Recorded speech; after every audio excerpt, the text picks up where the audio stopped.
2 bulan itu baru percobaan, Pak. Kalau masih kurang, kita tambah lagi. Jadi Bapak nggak usah takut, saya komit. Tapi yang kurang komit Pak Said rupanya. Dia 5 nggak berani minta turun kedua. Untuk saya aneh, kan yang punya uang saya, harusnya dia oke. Tapi nggak apa, ini Pak Said berarti hati-hati sekali. Saya terima kasih atas dukungannya, sehingga saya nggak terlalu koboi banget gitu Pak.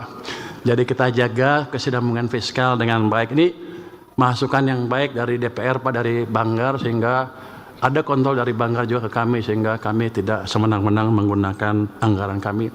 Saya mengharap ke depan akan DPR atau Banggar memberi masukan yang sama juga ke kami, dan tolong dimonitor penyerapan anggaran kami.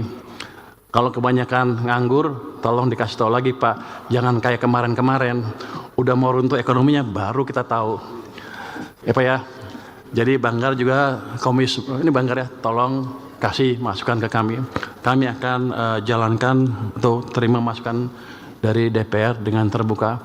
Karena tujuan kita kan sama, menciptakan masyarakat adil yang makmur, adil dan makmur secara merata ya Pak ya. Download Tribun X sekarang, menghadirkan lokal menjadi Indonesia.